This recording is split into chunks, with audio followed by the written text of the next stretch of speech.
The conference room on the 47th floor of Apex Industries gleamed with power and ambition. Floor-to-ceiling windows overlooked the glittering cityscape, while 30 of the world's most influential investors sat around the obsidian table, their combined wealth totaling over $200 billion. This wasn't just any meeting, this was the moment that would crown DeAndre Washington as the youngest black CEO to successfully negotiate a multi-billion-dollar merger in corporate history. But DeAndre's pregnant wife, Amara, wasn't supposed to be there. She pushed through the glass doors, 8 months pregnant, wearing a faded floral dress from a thrift store, her natural hair pulled back in a simple bun. In her trembling hands, she carried a cardboard tray of coffee from the lobby cafe, the cheap kind, not the premium blend these billionaires were accustomed to. Several investors glanced at her with barely concealed disdain. One whispered to another just loud enough to be just heard. "Is that the help?" Amara's heart pounded as she navigated toward the table. She'd been playing this role for 18 months, the struggling artist, the humble wife who painted watercolors in their modest apartment while her ambitious husband climbed the corporate ladder. Every day she made herself smaller, quieter, more invisible, all to answer one burning question. Did DeAndre Washington love her? Or did he love what he thought she could never give him?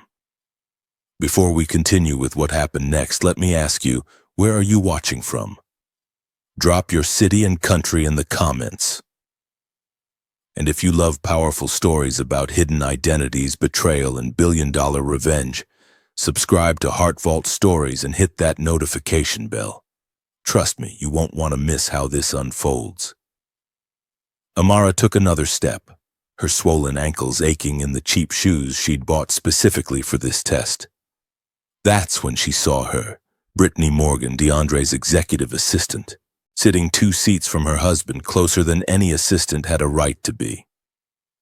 Brittany wore a crimson designer suit that probably cost more than most people's monthly rent, her hair styled in perfect waves, her smile sharp as a knife. Their eyes met.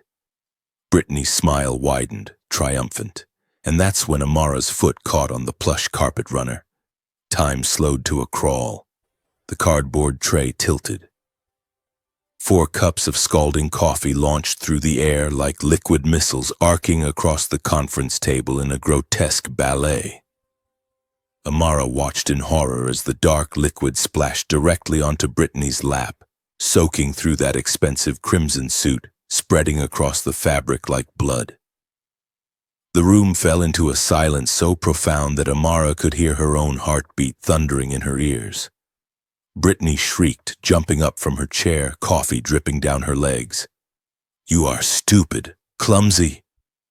But she didn't finish her sentence, because DeAndre was already moving. Amara saw her husband's face transform, saw the carefully cultivated mask of the smooth businessman crack apart to reveal something ugly underneath. Rage. Pure, undiluted rage, not in the situation, not at the accident, at her. "DeAndre, I'm so sorry, I didn't mean to," Amara began, her voice small, apologetic, exactly as she'd trained it to be for the past 18 months. His hand moved so fast she barely registered it. The slap connected with her cheek with a sound like a thunderclap, echoing off the glass walls of the conference room. The force of it sent Amara stumbling backward, her hands instinctively flying to protect her pregnant belly. Her vision blurred with tears, not from physical pain, though her face burned like fire, but from the brutal confirmation of what she'd feared all along. "You clumsy, worthless embarrassment," DeAndre's voice cut through the silence like shattered glass. "Can't you do anything right? Look at what you've done. Do you have any idea how important this meeting is? How much money is at stake?" 30 billionaire investors sat frozen, their faces carefully neutral. Not one of them spoke up. Not one of them defended the pregnant woman who'd just been struck. They simply watched, calculating whether this display would affect their portfolios. Brittany dabbed at her suit with a cloth napkin, her earlier shock replaced by a barely concealed smirk. "It's okay, baby," she cooed to DeAndre, using an endearment that made several investors shift uncomfortably. "It's just a suit, though it was vintage Chanel." Amara stood there, one hand on her burning cheek, the other cradling her belly, and felt something inside her crystallize. 18 months. 18 months of making herself small. 18 months of playing poor while sitting on a $47 billion fortune. 18 months of watching this man she'd married, testing whether he'd love her without wealth, without status, without power. And he'd just given her the answer in front of 30 witnesses. DeAndre jabbed his finger toward the door, his face twisted with contempt. "Security! Get her out of here before she ruins anything else." And Amara. His voice dropped to a menacing whisper that somehow carried through the room. "When I get home, we're going to have a very serious conversation about your behavior." 2 security guards materialized at the door. Amara let them escort her out, her head bowed, her shoulders hunched, playing the role of the humiliated wife one final time. As the glass doors closed behind her, she caught one last glimpse of DeAndre returning to his seat, Brittany's hand touching his arm in comfort. Both of them exchanging a look that confirmed everything Amara's private investigators had documented for the past 6 months. The affair, the embezzlement. The plan was to divorce her the moment this merger went through. In the elevator, one of the security guards, an older black man named Jerome, who'd always been kind to her, said quietly, "Ma'am, are you all right? Should I call someone?" Amara looked up at him and for just a moment let the mask slip. Let him see the steel beneath the softness, the power beneath the poverty costume. "Jerome," she said softly, "do you know who really owns Apex Industries?" He shook his head confused. "By Friday," Amara continued, her voice steady despite her still burning cheek, "everyone will know. And when they do, you're going to wish you'd gotten a front row seat to what comes next." The elevator doors opened to the lobby. Amara stepped out, pulled out her phone, and made a single call. "Marcus," she said to her attorney, Marcus Freeman, a man DeAndre had never met, had never even heard of. "It's time. Activate Protocol Omega. I want everything ready by Friday. And Marcus, make sure the media is invited to the shareholders' meeting. I want everyone to see this." She hung up and walked through the marble lobby out into the afternoon sun, no longer the struggling artist in the thrift store dress. That woman had just died in the conference room 47 floors above. What DeAndre Washington didn't know, what he couldn't possibly know, was that the woman he'd just humiliated, the wife he'd just struck while she carried his child, was Amara Collins Washington, sole heir to the Collins dynasty, secret majority shareholder of Apex Industries, and the puppet master who'd been pulling every string in his life for the past 18 months. The test was over, and DeAndre had failed in the most spectacular way possible. What happens next will leave you absolutely speechless. Hit that subscribe button for Heart Vault stories because you won't believe how Amara makes her husband pay for that slap. The luxury suite at the Meridian Hotel cost $20,000 a night, but money meant nothing to Amara Collins Washington. Not when you were worth $47 billion. She stood by the floor-to-ceiling windows, looking down at the city that had no idea a corporate earthquake was about to reshape its skyline, and pressed an ice pack to her still swollen cheek. Behind her, her real team assembled like generals preparing for war. Marcus Freeman, her attorney for the past decade, spread documents across the mahogany conference table. At 62, Marcus had the sharp eyes of a hawk and a reputation for destroying powerful men who underestimated his clients. Beside him sat Keisha Williams, Amara's head of private security and former FBI investigator, her laptop displaying 18 months of surveillance footage. And at the head of the table sat Jamal Richardson, Amara's godfather, mentor, and the billionaire CEO who taught her everything about corporate warfare. "Tell me you got everything," Amara said quietly, turning from the window. Keisha's fingers flew across her keyboard. Every conversation, every secret meeting, every financial transaction. She pulled up a video file. "This is from 3 days ago. DeAndre and Brittany are in his office after hours." The footage played. DeAndre and Brittany wrapped in each other's arms on his executive desk, laughing about Amara between kisses. "Did you see her pathetic face today?" Brittany's voice dripped with venom. "Walking in there like some homeless charity case. God, how do you even sleep next to that every night?" DeAndre's laugh was cruel. "Not for much longer. Once the Richardson merger goes through on Friday, I'm serving her divorce papers. She signed that prenup. She gets nothing. Maybe $50,000 if I'm feeling generous." "And then," Brittany purred, "and then you and I split $4.2 billion, buy a villa in Monaco, and never look back." Before I tell you what Amara did next, I have to know, are you Team Amara or Team DeAndre? Comment below. And if you haven't subscribed to Heart Vault Stories yet, what are you waiting for? This is about to get insane. Amara watched the footage without expression, though her hand unconsciously moved to her belly. Her daughter, whom she knew was her daughter, had known for months, kicked as if sensing her mother's turbulent emotions. Marcus cleared his throat. "The prenup is invalid. DeAndre committed fraud during its execution. He listed assets he didn't actually own and hid debts that would have changed the terms. We have the forensic accountant's reports. But that's not the interesting part." He slid another folder across the table. "The embezzlement goes deeper than we thought. DeAndre and Brittany have been siphoning money from Apex for 11 months. $3 million in total, filtered through shell companies, offshore accounts, and fake vendor contracts." "And the merger?" Amara asked. Jamal Richardson leaned forward, his expression grim. "The merger DeAndre is so excited about, it's a trap he doesn't even know he's walking into. Amara, your husband has been negotiating to sell Apex Industries to Richardson Enterprises, my company, at a significant undervaluation. He thinks he's getting $4.2 billion. What he doesn't know is that you and I restructured the deal 3 months ago.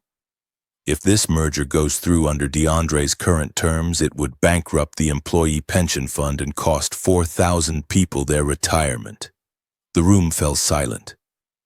"He'd sacrifice 4,000 families," Amara said slowly, "for his greed." "Without hesitation," Marcus confirmed. "We have emails where Brittany explicitly told him about the pension issue, and DeAndre's response was, and I quote, 'Not my problem. By the time anyone figures it out, we'll be in Monaco.'" Rage bloomed in Amara's chest, hot, righteous, unstoppable. For 18 months, she'd watched DeAndre transform from the man she'd married into something unrecognizable. She'd convinced herself that maybe, just maybe, underneath the ambition and the corporate climbing, he still had a good heart. That maybe he'd married her for love, not opportunity. The slap had shattered that delusion, but this calculated cruelty toward thousands of innocent workers. This proved she'd been sleeping next to a monster. "What's our timeline?" Amara asked, her voice cold as winter. Keisha pulled up a calendar. "Today is Monday. DeAndre thinks the merger closes Friday afternoon. We've scheduled an emergency shareholders meeting for Friday at 2 p.m. The board received anonymous notices this morning. Attendance is mandatory." "How is DeAndre reacting?" "Paranoid as hell," Keisha said with a grim smile. "His corporate cards started declining this morning. Small things, parking garage, coffee shop, dry cleaning. Just enough to make him nervous. His reserved parking spot was reassigned to a visiting executive. The tremors are starting," Marcus added. "And the SEC investigation we anonymously triggered? They froze the $3 million DeAndre and Brittany embezzled." Federal investigators will be interviewing employees starting Wednesday. He'll panic, Jamal observed. Men like DeAndre always panic when the walls start closing in. He'll make mistakes, get sloppy, maybe even dangerous. Amara nodded. Keisha, I want 24-hour security. DeAndre doesn't know where I am right now, and I want to keep it that way. If he tries to find me, I want to know immediately. Already done, Keisha confirmed. You have 3 teams rotating. He won't get within 100 feet of you. The next 3 days unfolded like a carefully choreographed dance of destruction. On Tuesday, DeAndre's key investor pulled out of a side deal, citing concerns about leadership stability. On Wednesday, the SEC investigators arrived and half the executive team lawyered up within hours. By Thursday, whispers were circulating through the building. Who the ghost shareholder was who'd called Friday's mysterious meeting. Meanwhile, Amara had begun her transformation. She met individually with every board member who'd sat silent during her humiliation. Some she rewarded with the truth and her continued support. Others, those who'd smirked alongside DeAndre and Brittany, she simply added to a list marked, terminated upon revelation. Thursday evening, Jamal found her in the hotel suite, staring at surveillance footage of DeAndre pacing his office like a caged animal. Having second thoughts, Jamal asked gently, about destroying him? No, Amara touched her belly, but about what I'm teaching my daughter. What kind of mother builds an elaborate trap for her child's father? The kind, Jamal said firmly, who teaches her daughter that there are consequences for men who choose violence over love. Women don't have to accept betrayal with grace. That power isn't something you apologize for, it's something you wield with purpose. Amara looked at her godfather, the man who'd held her when her grandfather died, who'd taught her to read financial statements before she learned to drive, who'd warned her that DeAndre Washington was ambitious enough to be dangerous. I should have listened to you, she said quietly. You had to see for yourself, Jamal replied. That's not weakness, Amara, that's wisdom. You gave him every opportunity to be the man you hoped he was. He chose to be the man he actually is. What happens Friday isn't revenge, it's consequences. That night, Amara barely slept. She stood by the window watching the city lights and thought about the woman she'd been 18 months ago. Wealthy beyond measure, but lonely. Powerful, but isolated. She'd wanted something real, something that wasn't about her money or her name. So she'd created a test, become someone ordinary, someone powerless, and see if DeAndre would love her anyway. He hadn't just failed the test. He'd revealed himself to be exactly the kind of man who'd strike a pregnant woman, steal from hard-working families, and laugh while doing it. Friday morning arrived with crystalline clarity.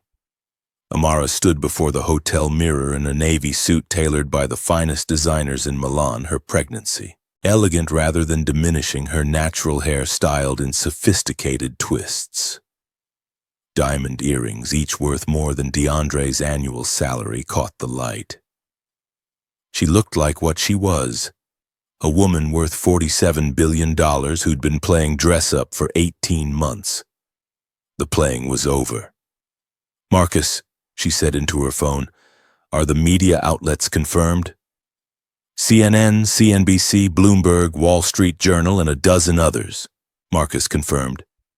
They think they're covering the Richardson merger announcement.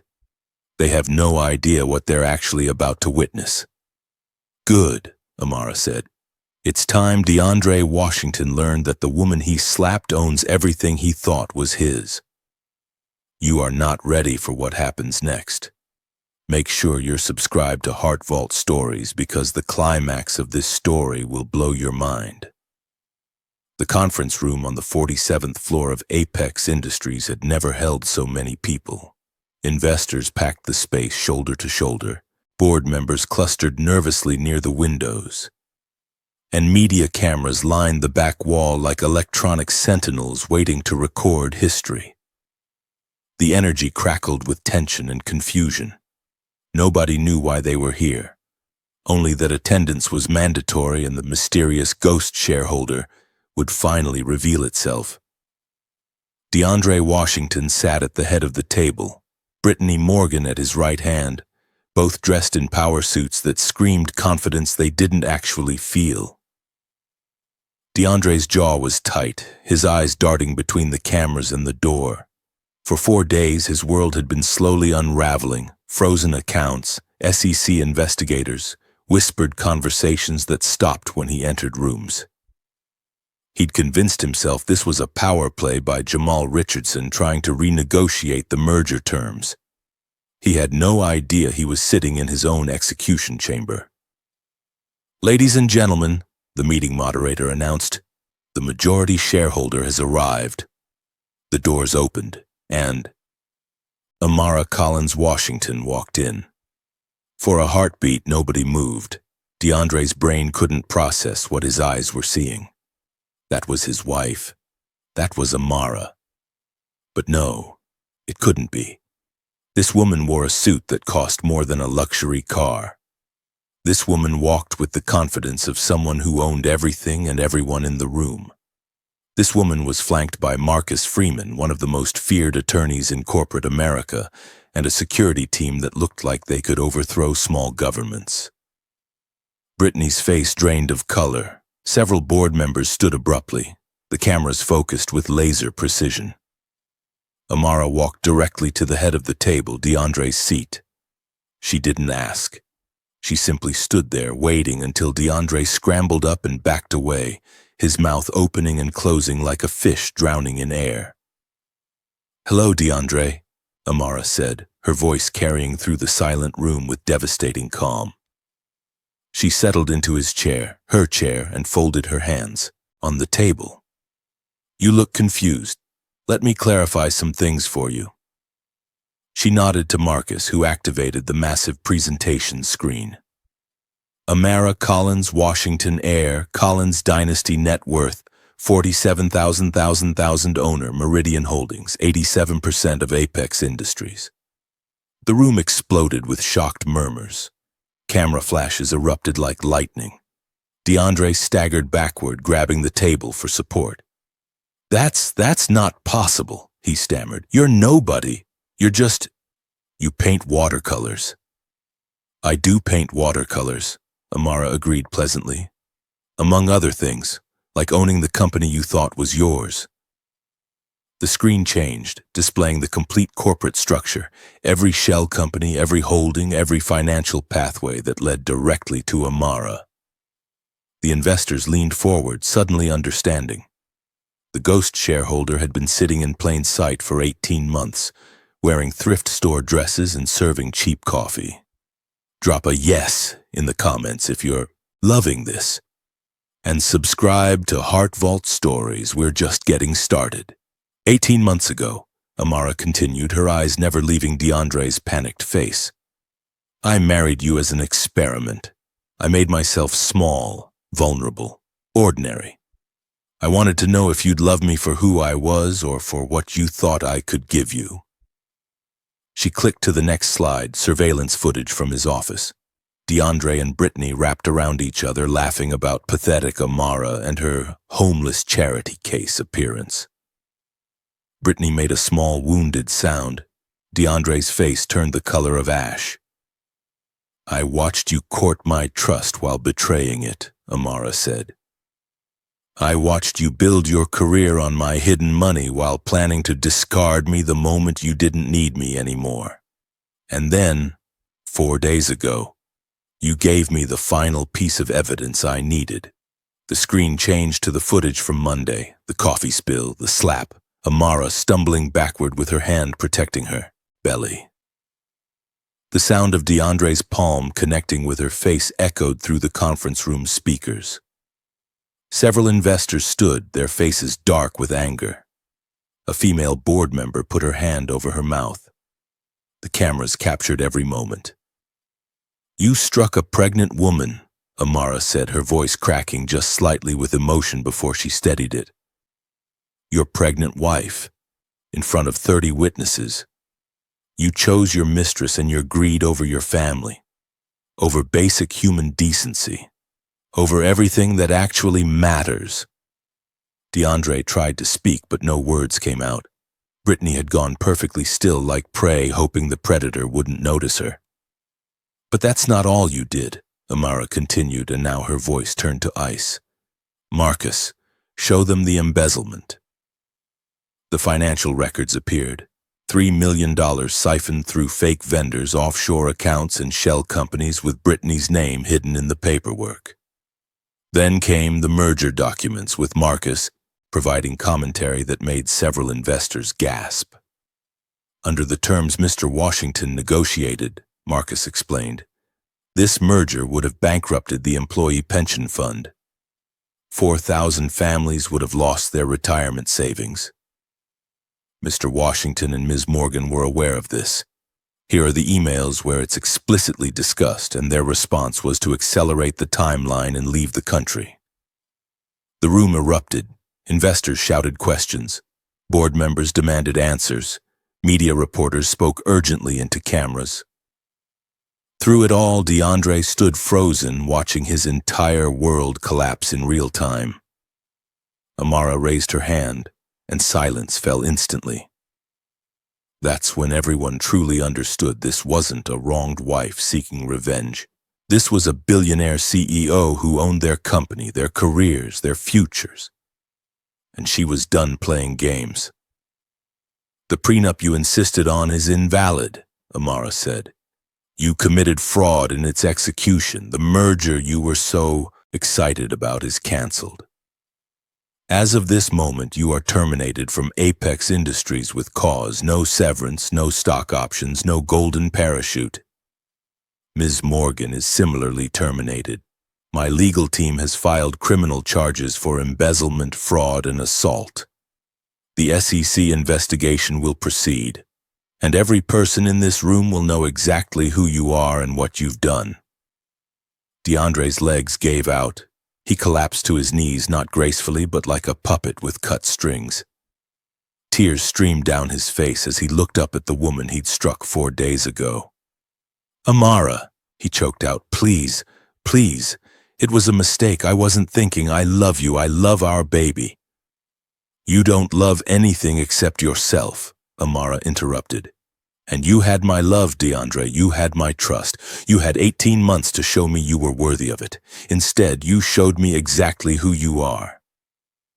I'll change, DeAndre sobbed, crawling forward on his knees. I'll be better. I'll be the man I'll need.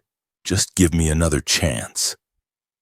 Amara stood looking down at this man who'd seemed so powerful 4 days ago when he'd struck her. Now he was nothing. Just a criminal in an expensive suit begging for mercy he'd never shown to anyone else. You had your chance, Amara said quietly.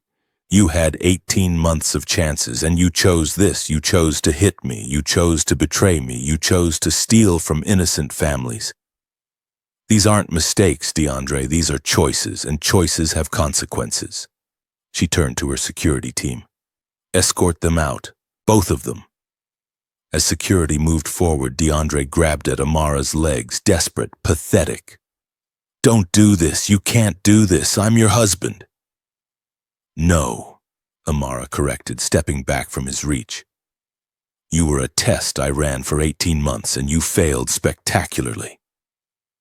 Security pulled DeAndre to his feet and dragged him toward the door, his pleas echoing off the glass walls.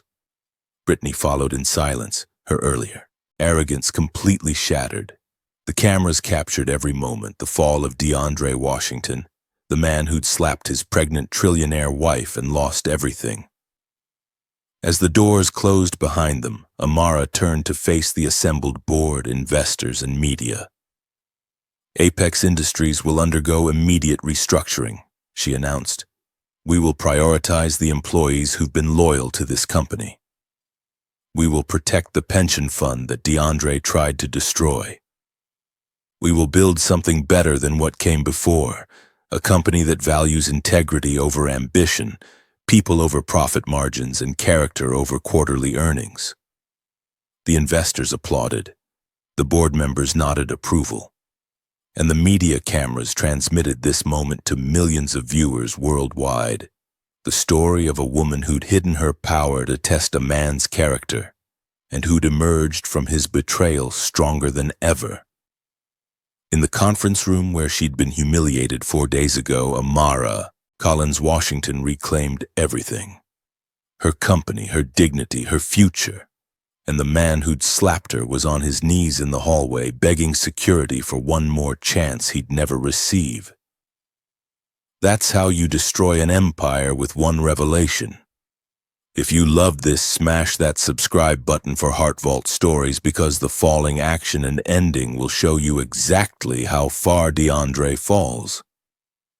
The wheels of justice turned swiftly once Amara Collins Washington set them in motion, and they crushed everything in DeAndre's path with mechanical precision. Within 48 hours of his public humiliation, federal marshals arrested DeAndre Washington at his luxury apartment, the one Amara had been paying for through one of her shell companies, though he'd never known it. The media captured him in handcuffs, his designer suit wrinkled from a sleepless night, his face gaunt with the realization that his fall from grace was only beginning. The charges read like a crime novel: embezzlement, wire fraud, securities fraud, conspiracy to commit theft, and aggravated assault on a pregnant woman. Brittany Morgan fared no better. Her arrest came at her parents' home in Atlanta, where she'd fled, hoping to escape the scandal. Federal prosecutors offered her a deal she couldn't refuse: testify against DeAndre, forfeit every asset acquired during their scheme, and accept a reduced sentence of 3 years probation and 500 hours of community service. The alternative was 15 years in federal prison. She took the deal within an hour. But the real devastation wasn't the criminal charges. It was watching everything DeAndre had built, or thought he'd built, systematically destroyed. His membership at the exclusive Royal Oaks Country Club was revoked when news broke of the assault. The luxury car dealership repossessed his Mercedes and BMW, both of which had been financed through fraudulent loan applications. His fraternity brothers from Morehouse, men who'd once celebrated his success at lavish parties, issued a public statement condemning his actions and removing his name from their alumni hall of fame. His own mother, Patricia Washington, appeared on a morning talk show to say she didn't recognize the man her son had become, and that she stood with Amara. The business world was even more brutal. Every contact in DeAndre's phone stopped answering his calls.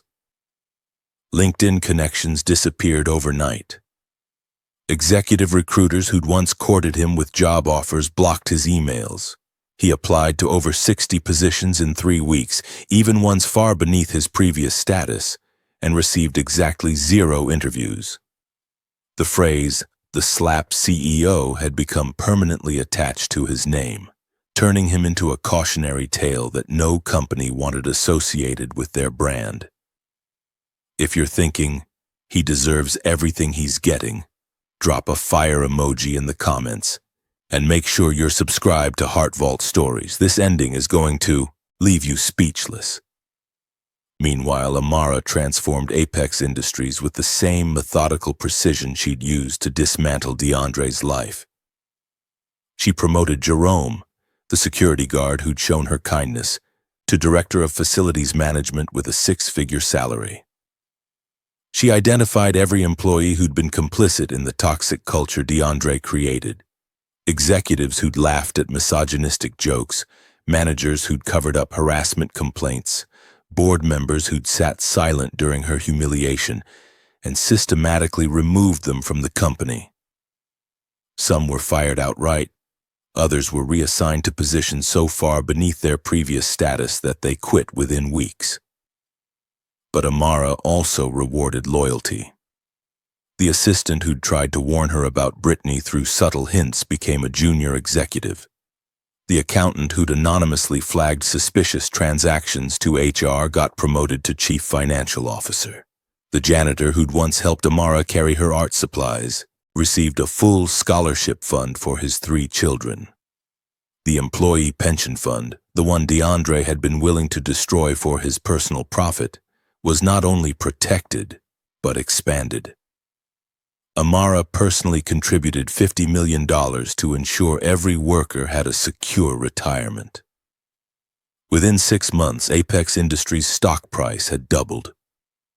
Major publications featured Amara on their covers with headlines like "The Billionaire Who Hid in Plain Sight" and "How One Woman's Test Revealed Corporate America's Darkest Secret." Business schools added her case study to their curricula as an example of ethical leadership and strategic thinking. And through it all, Amara's pregnancy progressed. She worked until 2 days before her due date, attending meetings via video conference from her hospital suite at Mercy General, the same hospital where she'd established a free prenatal care program for low-income mothers. Jamal Richardson sat beside her during labor, holding her hand where DeAndre should have been, whispering encouragement as contractions racked her body. At 3:47 a.m. on a Tuesday, Naomi Patricia Collins Washington entered the world weighing 7 pounds, 6 ounces, with her mother's eyes and a cry that announced she'd inherited her mother's strength. Amara held her daughter for the first time and wept, not from pain or regret, but from overwhelming love and the fierce determination that this child would grow up knowing her mother had never accepted less than she deserved. The divorce proceedings were surprisingly brief. DeAndre's lawyers, public defenders assigned by the court since he could no longer afford private counsel, advised him not to contest anything. The prenup was invalid. His criminal charges made him an unsuitable parent. He had no assets, no income, and no leverage. The settlement was final within 90 days. Amara retained sole custody of Naomi with supervised visitation rights for DeAndre upon his release from prison. He would receive no alimony, no property, nothing from Amara's fortune. However, and this surprised even Marcus Freeman, Amara ensured that DeAndre's parents, who'd always treated her with genuine kindness, would retain their modest pension and health insurance through one of her charitable foundations. "I'm not punishing them for their son's choices," Amara explained when Marcus questioned the decision. "They were good to me. That matters."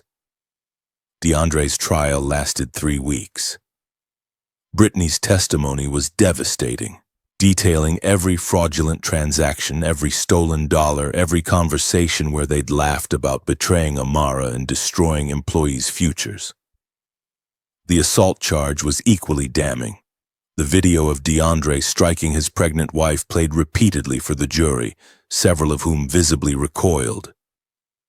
The verdict came back in under 4 hours. Guilty on all counts. The judge, a stern black woman named Honorable Michelle Davis, showed no mercy during sentencing. "Mr. Washington," she said, her voice carrying through the packed courtroom, "you were given every advantage, education, opportunity, and a wife who loved you enough to test whether you deserved her. You responded by stealing from hard-working families, betraying the woman who carried your child, and choosing violence when your ego was bruised. This court sentences you to 8 years in federal prison, followed by 5 years of supervised release and full restitution of embezzled funds." DeAndre's face crumpled. His father sobbed in the gallery. His mother sat stone-faced, refusing to look at him. Amara wasn't present for the sentencing. She was at Naomi's 6-month checkup, watching her daughter giggle at the pediatrician's silly faces, building a life that had nothing to do with the man who'd tried to destroy her. 3 years into his sentence, DeAndre was released to a halfway house for good behavior. He emerged into a world that had completely moved on without him. His friends had new lives. His industry had new stars. His ex-wife had built an empire that made his previous accomplishments look like child's play. He took a job as a shipping coordinator at a warehouse, the kind of job he'd once mocked as beneath him. He lived in a modest apartment in a neighborhood he'd never have considered during his executive days. He attended court-ordered therapy and anger management classes, and every night he watched news clips of Amara accepting awards, delivering keynote speeches and changing the face of corporate America while their daughter, his daughter, whom he'd never held, never fed, never comforted, grew up without him. The media occasionally asked him for comments. After months of silence, he finally agreed to one interview. "I destroyed the best thing in my life," DeAndre said, his voice hollow, "because I couldn't see her value. I chose power over love and I lost everything. Amara, if you're watching, I'm sorry, not because I want anything from you, just because you deserved better than what I gave you." The interview went viral. Some people felt sympathy, most did not. Amara watched it once, sitting in her corner office at Apex Industries, then closed her laptop and returned to the financial projections on her desk. She felt no vindication, no satisfaction, no victory. Just the quiet certainty that she'd made the right choice in walking away from a man who'd never deserved her in the first place. The conclusion of this story will show you what happened when DeAndre tried one final time to reach out. Don't miss what's coming next on Heart Vault Stories. 5 years after the slap that changed everything, Amara Collins Washington stood in her redesigned corner office at Apex Industries, watching her 5-year-old daughter draw elaborate pictures with markers at the child-sized desk Amara had installed specifically for moments like this. Naomi had her mother's determination and her father's charisma, but none of his cruelty, something Amara ensured through careful parenting and an unshakable commitment to teaching her daughter values that couldn't be compromised. The office itself reflected Amara's transformation. Gone were the cold glass and steel aesthetics DeAndre had favored. In their place, warm woods, living plants, and walls covered with art, some from established artists, but many from the emerging creators Amara mentored through her foundation. Naomi's finger paintings hung beside million-dollar masterpieces because, as Amara often said, the value of art wasn't in its price tag, but in the heart of its creator. Apex Industries had become something entirely different under Amara's leadership. The company's valuation had tripled to $12 billion, but more importantly, it had become a model for ethical corporate governance. Employee profit sharing ensured that success was distributed, not hoarded. Mandatory unconscious bias training and transparent salary structures addressed systemic inequities. A whistleblower protection program empowered workers to report misconduct without fear of retaliation.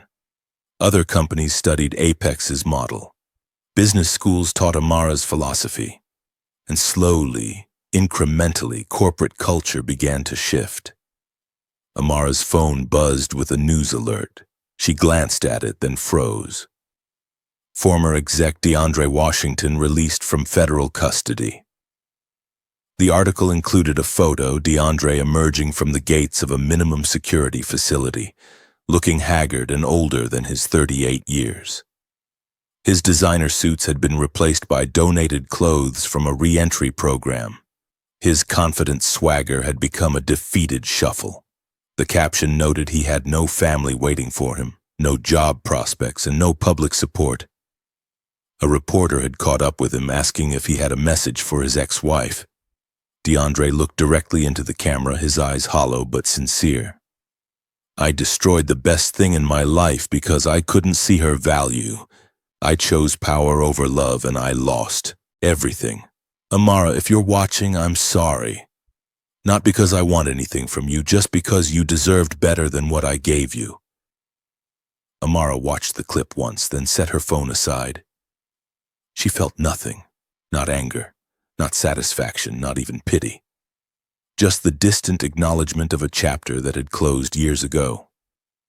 "Mommy?" Naomi looked up from her drawing. "Who was that man?" Amara knelt beside her daughter, choosing her words carefully. They'd had versions of this conversation before, age-appropriate explanations of why Naomi had a mommy but no daddy in her daily life. "That's your biological father," Amara said gently. "He made some very bad choices a long time ago. Choices that hurt people, including me. He's trying to do better now, but he's not part of our family. Naomi considered this with the seriousness of a 5-year-old processing complex information. Did he say sorry? He did. Do you forgive him? Amara pulled her daughter into her lap, breathing in the strawberry scent of her shampoo. Forgiveness is complicated, baby. Sometimes people are sorry, but that doesn't mean we let them back into our lives. Your father hurt me, and he made choices that kept him away from you. I forgive him for my own peace, but that doesn't mean we have to have a relationship with him. That makes sense, Naomi said solemnly, then returned to her drawing, a picture of her, Amara, Uncle Jamal, and Uncle Marcus at the park, their family as she understood it. That evening, Amara took Naomi to the grand opening of the Collins Foundation Center for Emerging Artists, a state-of-the-art facility providing free studio space, materials, and mentorship to underserved creators. It was exactly the kind of support Amara had pretended to need during her 18-month test, now made real for artists who genuinely struggled. As they toured the facility, a young woman approached nervously. She was maybe 23, her paint-stained clothes and shy demeanor marking her as one of the program participants. Ms. Collins Washington, the woman said, I wanted to thank you. This program changed my life. I was working 3 jobs just to afford supplies, and now I can actually focus on my art. You didn't have to do this. Amara smiled warmly. What's your name? Jasmine Porter. Jasmine, can I give you some advice? Amara gestured for them to sit on a nearby bench while Naomi played in the children's art corner under the watchful eye of security. Never make yourself small for someone who can't see your worth. Don't wait for permission to take up space. And when someone shows you who they really are, believe them the first time. Jasmine nodded, absorbing every word. Is that from your experience with your ex-husband? I read about what happened. It is, Amara confirmed. I spent 18 months making myself invisible to test a man's character. I learned a lot, but I also learned I should have trusted my instincts sooner. Don't make my mistake, Jasmine. Don't wait for someone to slap you before you understand they don't value you. They talked for another 20 minutes before Naomi ran over, excited to show her mother the clay sculpture she'd made. As Amara admired her daughter's creation, Jasmine looked at them both with something like hope. You really built something beautiful from all that pain, Jasmine observed. That's all we can do, Amara replied. Take the broken pieces and build something better. Driving home that night, Naomi fell asleep in her car seat while Amara navigated the city streets. She thought about DeAndre somewhere in this same city, sleeping in a halfway house bed, starting over with nothing. She thought about Brittany, who'd moved to another state and worked retail under a different name. She thought about the 4,000 employees whose pensions she'd saved, the dozens of artists whose dreams she'd funded, the daughter beside her who'd grow up knowing her mother had never accepted less than she deserved. The test she'd designed 5 years ago had cost her a marriage, but it had given her something infinitely more valuable, absolute certainty about who she was and what she stood for. At home, Amara carried sleeping Naomi to bed, kissed her forehead, and returned to her study to review the next quarter's strategic plan. Apex Industries was planning an expansion into sustainable technologies, a venture that would create 1,500 new jobs and position the company as a leader in environmental responsibility. Her phone buzzed one more time, an email from an unknown address. Against her better judgment, Amara opened it. From D. Washington, reentryservices.org to acollins.apexindustries.com.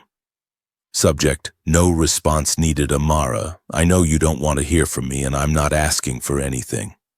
I just wanted you to know that I spend every day living with what I did, the slap, the betrayal, all of it. I'm working at a warehouse now. It's honest work, and I'm grateful for it. I'm in therapy. I'm trying to become someone better, even though I know it's too late for us. I hope Naomi is happy. I hope you found peace. And I hope somewhere in your heart you understand that I finally see what I destroyed.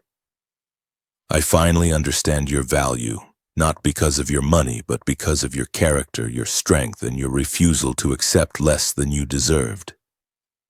You taught me that there are consequences for choosing ambition over integrity, for choosing violence over love. That lesson cost me everything, but maybe it'll help me become the man I should have been all along. Congratulations on everything you've built. You were always capable of greatness. I just couldn't see it until it was too late. DeAndre Amara read the email twice, then closed it without responding. She'd meant what she told Naomi. Forgiveness didn't require reconciliation. DeAndre's journey toward redemption was his own, and it would happen without her involvement or validation. She pulled up a blank document and began drafting a memo to her executive team about next quarter's expansion plans, her fingers flying across the keyboard with practiced efficiency. The woman who'd been slapped in that conference room 5 years ago no longer existed. In her place was someone stronger, wiser, and certain of her worth. And that, Amara reflected, was the greatest victory of all. Here's what this story teaches us. Never diminish yourself to test someone else's character. Real love doesn't require you to become less so someone can feel like more. And when someone shows you who they are, especially through violence, betrayal, or cruelty, believe them immediately. Don't wait for the slap, whether it's physical or emotional. Your worth isn't up for debate, and anyone who can't see it doesn't deserve access to your life. If this story moved you, hit that subscribe button for Heart Vault Stories right now. We bring you powerful narratives about love, betrayal, redemption, and the courage to walk away from people who don't value you. Drop a comment telling us what lesson resonated most with you and share this video with someone who needs to hear that they deserve better. Your next favorite story is just one click away. Subscribe to Heart Vault Stories and never miss a moment of truth, drama, and triumph. We'll see you in the next one.